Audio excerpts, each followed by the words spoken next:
Hi, I'm Dr. B. Thank you so much for joining us. Today we have Dr. Christopher Willard. He is a psychologist and consultant based in Boston. He has led hundreds of workshops around the world with invitations to more than 25 countries. He's presented at TEDx conferences, and we'll put some of those URLs below. And he has appeared in the New York Times, the Washington Post, mindful.org, as well as hundreds of other places. He is the author of Child's Mind, Growing Up Mindful, and Alpha Breaths, which is one of my favorite books. You can see it back there behind me on the shelf. And 16 other books for parents, professionals, and children in more than a dozen languages. He also teaches at Harvard Medical School. Welcome, Chris. It's so great to have you here today. I'm so excited that we get this chance to kind of chat together and all of that. And can you kind of tell our audience, what is it that you do, Chris? I do probably a few too many jobs, as you described. I write books. I teach at Harvard Medical School. I'm a parent to 2 little kids. I do workshops all over the place. I do clinical work in person. And on Zoom. I do consulting. I do a little bit of everything, and I love all of it. I'm having, so much fun finding ways to teach self-regulation, to teach mindfulness, to teach co-regulation to the adults, whether it's parents, whether it's teachers or other professionals, to really help kids and families and schools thrive and to just be the best that they can be, and try to have fun doing it. I think is also really important when we work with kids. Absolutely. Is not just, is this useful and boring, but is this useful and fun? I think is really important. I know you believe in that too, Dr. B. Mm-hmm. Yeah, it's got to be fun or they're not going to engage. We're dealing with different populations of people, and if we can't engage, then we can't move forward a lot of the time. So it's really about engagement and that sort of thing. Chris, how did you come into this field and really start doing what you were doing? I mean, I know you did the therapeutic side of it and everything, but kind of branched into some other areas. Yeah, it's all been a kind of surprising road. You know, my mom was a psychologist, so I always thought that seems like an interesting job, and it's got some integrity, and it's, can do okay at it, and so it always sort of appealed to me. And I started out when I was younger. I was a special education teacher. I worked in I didn't know that. Yeah, it was a tough job. I worked at a residential school for basically like adolescent sex offenders who were mostly just out of the juvenile justice system. So It was not an easy job, and pretty exhausting. I had no experience in education, was totally overwhelmed by the whole thing. But I was, kind of muddling my way through. And I remember, it was a therapeutic school, so I was the teacher. I saw the therapist come in, and I was like, here's what I thought. I was like, oh, they've got the good job, right? Little did I know that it's just really hard in a different way to be a therapist than it is to be a teacher. Although I do have so much respect for teachers and special educators because it is so hard, especially lately. But that's what got me started. And I went then back to school for clinical psych. I had this longstanding interest in mindfulness, and ended up at the end of graduate school writing a book about mindfulness for kids. And I just thought it'd be cool to write a book, and I didn't know that then meant, people ask you to do workshops or ask you to do consulting. And I kind of, to be perfectly honest, those first few years, I was just making it up as I went along. I do feel like I maybe kind of know what I'm doing now. At least I agree. I know what I'm doing now. But it's just sort of took off from there with, other books for teenagers, books for professionals, and then in the last few years, books for kids, and then consulting in schools, hospitals. These days also going into companies and doing consulting too. So it's been, just quite a fun, unexpected journey that I never, not the one I thought I would take. I thought I'd be just sitting in an office 5 days a week, and here I am out in the world, and it's really a fun surprise and a fun adventure. So I've had a great time with all this. Yeah, that's great. Yeah, I could totally see you as a teacher too. I think it's an untapped resource for you. At me and like totally at me the whole time. That's because that's the kind of teacher that I was. Like no control over the goal of the day is not to throw the desk. Right. What drives you each day to get up and do? And most of your days are very different than others, I would think, because you have such an array of things that you do in your work at this point. So Yeah, which I love. I think, you and I both, Bethany, like I think we would both go a little stir crazy if we did the same thing every day. And if we sat and just did, eight client hours in a row or something like that. It's getting out there and seeing how every school that I work with is a little bit different, how every organization that I go and consult to is a bit different, that every culture is a little bit different that I visit. And so I find that so exciting. How do I adapt like these practices or these techniques for this particular school building or this particular part of the country or part of the world? And I find that to be just so engaging. And what gets me up in the morning is just feeling like, sometimes I feel like I'm doing the same talk again and again, and it can feel a little dull for me, I'll confess, but I also find that, even if I'm giving often the same information, just watching people's eyes light up and watching those people who say, I remember I was in Texas and not so long ago, and this woman was sitting in the back row, and I was like, oh, she's just totally uninterested in anything I have to say. And she came up to me at the end of the day and she said, Dr. Willard, I've been here for 40 years. I've seen everything. Everyone comes through with their new trend. No one wanted to be here less today than I did. And no one needed to hear this more. And it's like those days, that feedback, it's like, you know what, that made it worth coming to Texas. And reaching those people who are suddenly get fired up about, this self-regulation stuff, this mindfulness stuff, this resilience stuff, this can be fun for all of us. And I can use this and the kids can use this. And that's the best. That feeling. It's why we do what we do. It's why we keep going in every day. Yep. Right. Yeah. So little known secret, Chris and I may be a little bit ADHD. A little all over the place today. We'll see. Oh, I started that? I totally forgot. Talk to your psychiatrist. So it's probably why we get along so well too. So this will be a good segue into another thing we're going to do in a few moments. But Chris, how do you practice self-care? Well, it's funny. We were talking just before I came on about how much travel I do. I actually really love traveling. I do take time off. I may feel like I'm going 15 directions one week, but I took 7 weeks off last summer, which was good great. For you. I'm going to take April off this year and just hang out. But I love cooking. I get exercise. I really, and traveling to me is, for a lot of people it's stressful. For me, I actually find it relaxing when I get to go somewhere cool. I usually give myself a day or two to be a tourist and then head back home to be with my family, and getting to spend time with my kids is really wonderful. And that can sometimes feel like a job, and sometimes it feels like, the day just goes by and it's not a job at all. It kind of depends on the day, but I find, sleeping, meditation, eating well, those kinds of basics, cooking, which as I said, I love it. These kinds of things really help me. Being in nature, the being outdoors is huge, and there's just so much noise from buildings and structures and everything. Just having the time to get outside makes such a huge difference. Chris, would you mind leading us through a quick meditation so that our audience maybe can participate in that? Absolutely. Why don't I share one of my favorites? So I'll invite you. With a lot of the kids we work with these days, the self-regulation is really a challenge. There's a lot of trauma. We've been talking a lot about how do we become more trauma aware and more trauma informed. And I think, for the most part, actually, I would say that if you're someone that's listening to Dr. B, you're probably already trauma aware and trauma informed. I think there's a lot of anxiety, like, I'm going to trigger this kid, I'm going to set them off, I'm doing this wrong. I really want to reassure most of folks listening and watching, you're probably already actually doing this right. You probably have a lot of experience in education. You have a lot of experience in working with kids who've been through a lot.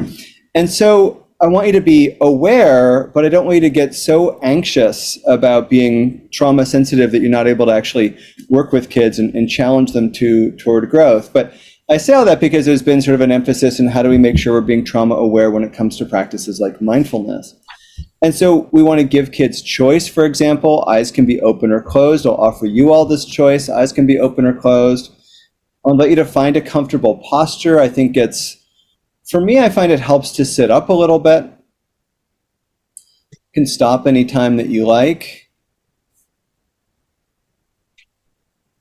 And you might just notice how you feel at the beginning of this practice. Notice your body, your mind, your breath.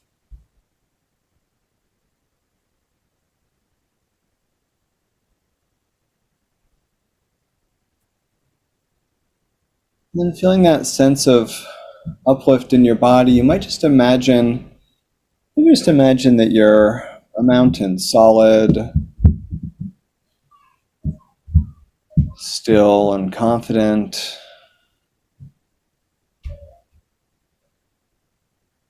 Just feeling a sense of uplift, confidence.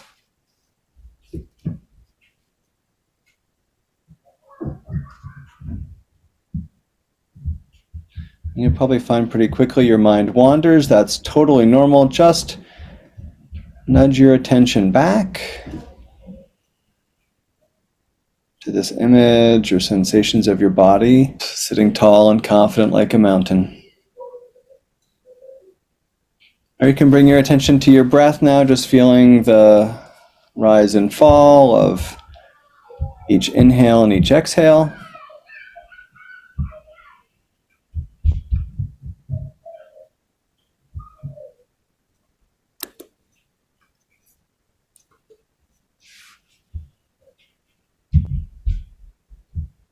And just imagining your breath like waves in the ocean, gently rising and falling like waves, washing away worries or concerns.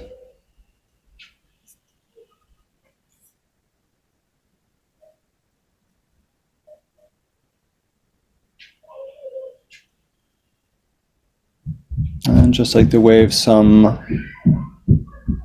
breaths are longer, some breaths are shorter.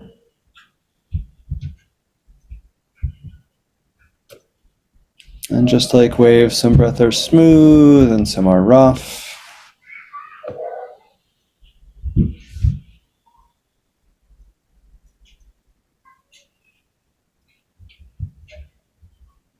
But just like the waves, your breath just keeps coming, one after the next, after the next.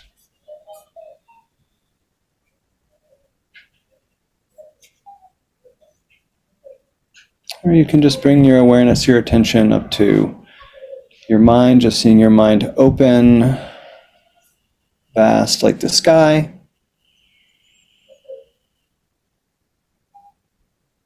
And clouds might drift through the sky like thoughts or worries, and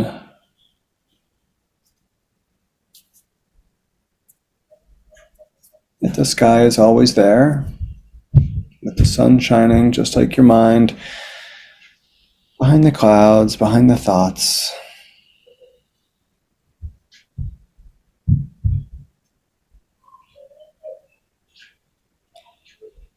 And then if you like, you can just raise your eyes, maybe take a look around the room.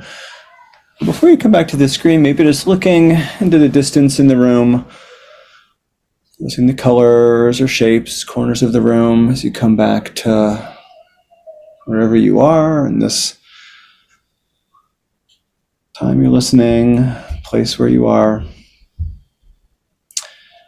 And then maybe back to the screen. So again, some kids and some adults hopefully will benefit from a little practice like this, maybe noticing if there's been a shift in how you feel. And you can do all these images, one of these, you can make this 20 minutes, 2 minutes, right? This is what, maybe 4 or 5.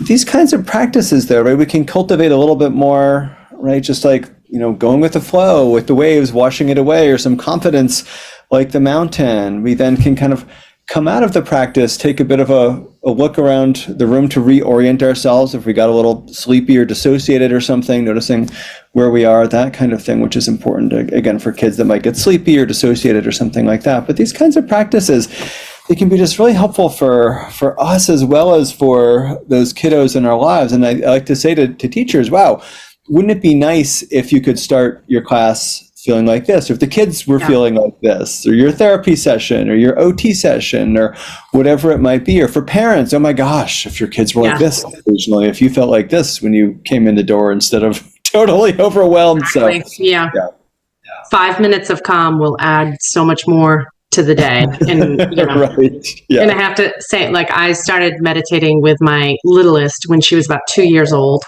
And every night she asks to meditate. Every single night she'll say, and if we forget, she'll say, Mom, you didn't do invitation today.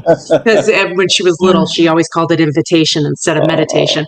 And that's what my daughter calls it, imitation. She's like, imitation. I was like, who do you want me to imitate? Like what? Like this comedy hour? Like, oh, meditation. That's awesome. I love it.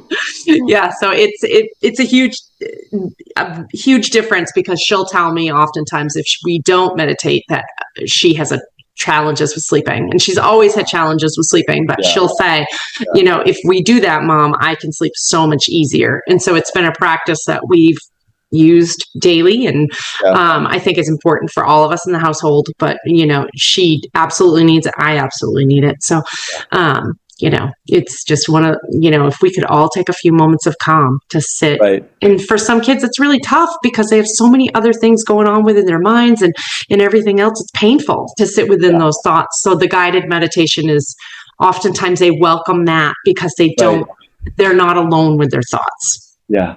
Yeah, absolutely. Yeah. Which can be just so painful for some of them. So. Exactly. When they've been through a lot, or they've got the anxiety, or they've got some depression, or they've got some unpleasant memories coming back, or whatever it might be, depending on the kid, or just feels, we talk about ADD, just feels out of control. Yeah. It's too many thoughts, even if they're not negative. It's like, oh my gosh, there's so many. How am I going to slow down? Right. Yeah. Absolutely. So it just makes it so tough. But thank you for taking us through that. That was, I think, great for our audience to be able to participate in and that sort of thing. So Chris has lots of secret talents. What do you think is your secret talent that most people wouldn't know about Chris?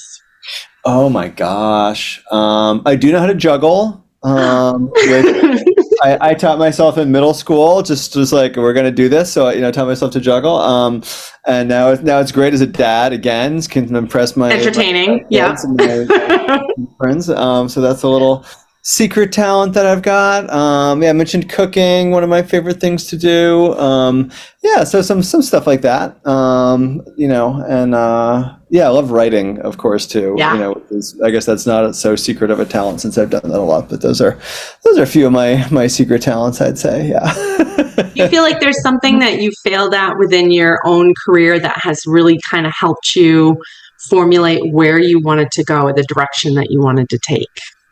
Yeah, a lot of this got started out of, what felt like epic failure. I was almost failing out of college when I ended up taking time off. And that's actually how I found mindfulness. My friends basically dragged me onto a mindfulness retreat, but I was like having some major challenges around anxiety, around depression, around addiction, like all of those, and took all this time off, totally fell apart, was a total mess, and ended up going on this retreat with Thich Nhat Hanh. Like, this is 25 years ago, probably at this point.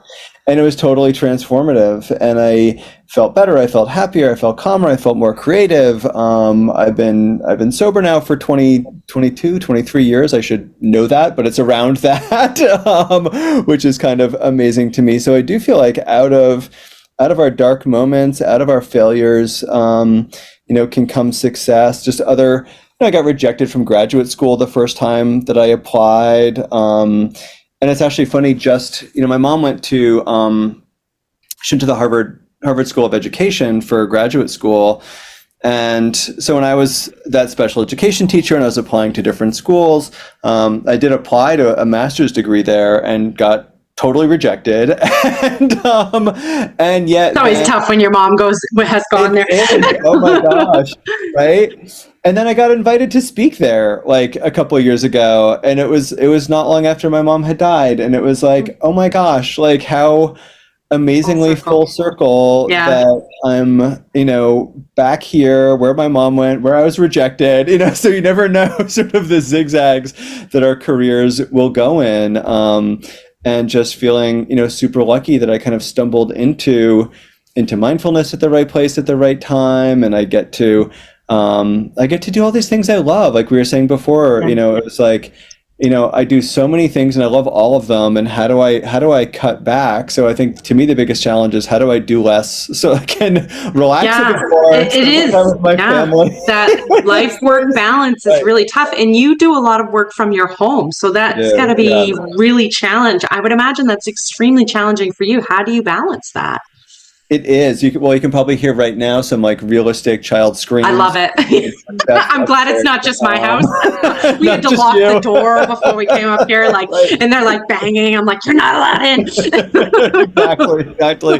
They crash a lot of my podcasts and interviews and classes and stuff. Although my son's now like, oh, Dad, can you let me know in your talk when I can come in and teach some alligator breaths? I'm like, sure. So we love it. I get my kickback on my classes, but so that's definitely always a challenge. In fact, I remember during the pandemic, like I was so anxious that I would never work again. I don't know if you felt that way too. And then suddenly it was like just actually twice as much work, but all on Zoom. And I realized like, wait a minute, I have now worked 45 days in a row through weekends, giving talks about self-care, Bethany, on weekends, 45 days in a row. And I was like, I am clearly doing something wrong. Like, why am I not taking my own advice? And I just like this group I was working with, I was like, I can't, sorry, I just got to step back. Like I need weekends back. I need time back. I need, I was like doing calls to, Singapore at 2 a.m. Like, I mean, it was just, and realizing like, that is not modeling self-care. Like, what am I thinking? So taking, really carving out time to take time off, which I did last summer. I'm doing that again this spring. Like these kinds of things are so important. And even like, I started renting out my office a few days a week so I can't go in. That's good. That's good for you. Go in. It's like you created a boundary. Sorry. Absolutely. It's good though. And you're one of those people that needs to create those kind of boundaries. I'm that same kind of a person. I wish I wasn't, but you and I both are. And you got to rip the work out of the hands. Helpful. I mean, it's so hard. Yeah. It is. I mean, it's a blessing and a curse. It's a blessing that you love what you do that much that you want to participate in it all the time. But it is definitely challenging with our families and those sorts of things to make sure that we have the time for them and ourselves. 100%. And ourselves, right? It's like, because then it's like, okay, I'll take time off from work and I'll give it to my kids. It's like, oh wait, but what about for myself? Like last year on a couple of my work trips, I was just like, I got to go some super cool places. Like I ended up doing this like 4-day consult at a school in Egypt. And I was like, fun. I'm gonna go see the pyramids. Like I'm not going to just fly home. I'm going to take you have to. Scuba diving one day and then I got to come home. Like, I was in Abu Dhabi and I was like, I'm going to go, like, I'm going to take one extra day. I was there for 3 days for a conference and I'm going to take one extra day and go scuba diving and then come home. Like, it's good for you. I got to do, and this other guy who sort of does similar stuff to me, he's like, I'm going to play golf. I was like, well, I'm going to go scuba diving. I'll see you at dinner. Like, then we're going to go. Have you hit all of your dream destination places, or do you still have a place that you're like, I really want to go there, but you haven't had the opportunity to visit yet? I feel so lucky. I feel like where the last few places I want to go, it's like New Zealand. I like to go on a safari in Africa. And I've only been to Italy for 1 day for work, which is I've been to 61 countries. That's really surprising. It's like so weird. Yeah. So very surprising. How do you want to be remembered? I feel so grateful that some of the books I've written, like especially the books for kids, like, we were looking at schools for my daughter, like just touring the local kindergartens in town, because it's sort of like a lottery here in Cambridge. And it's like going into schools and it's like, wait a minute, the kindergarten has my book on the shelf. Like, that's awesome. Alpha breaths. Like, who knew? Like, I was like, they didn't know I was coming. Like, I just find that like, people, when people are like, oh, you wrote Alpha Breaths or like this other kid's book, like that to me, that my kids will go to college and maybe bring Alpha Breaths with them, and their, freshman roommate will be like, why do you have that? And they'll be like, my dad wrote it. And it's like, oh, we grew up doing that book. Like just that kind of thing, I feel like And when I get those messages from like, a family in South Africa or Australia or China saying like, oh, we used your book. Have you thought about this idea for a breath? Like that just blows my mind. And I feel so lucky that Daniel and I got to write that book and the sequel and like hear from people literally all over the world who are having fun with it and making up their own breaths and having a good time. So yeah, hopefully that'll be my legacy. Yeah, I think it very well, will be, but I think there will be more as well. Yeah. I think for sure. Yeah. So how can listeners find you, Chris? Yeah, so you can find me. My website is drchristopherwillard.com, like drchristopherwillard.com. And we'll put it across the screen so you guys can see it as well. Like right here, I can make a little point. It's like drchristopherwillard.com or at Dr. Chris Willard on Instagram and Facebook. I guess I'm too old for TikTok. I don't know, maybe someday. But it's just at Dr. Chris Willard, and I have like little challenges and book announcements and excerpts and things like that. And I've got a bunch of online classes. I have like a 20-hour sharing mindfulness with kids course. I've got another like positive psychology and parenting course. I've actually got a writing course for educators and therapists because I get asked so much, how do I write a book? So there's that. You can find all that stuff on my website or I post about it online. But yeah, thank you. Great. It was so great to have you on. I really appreciate you taking the time today and everything. It was so good to catch up with you and get to see you for a bit and everything. So we will certainly be in touch again soon. And please join us for more.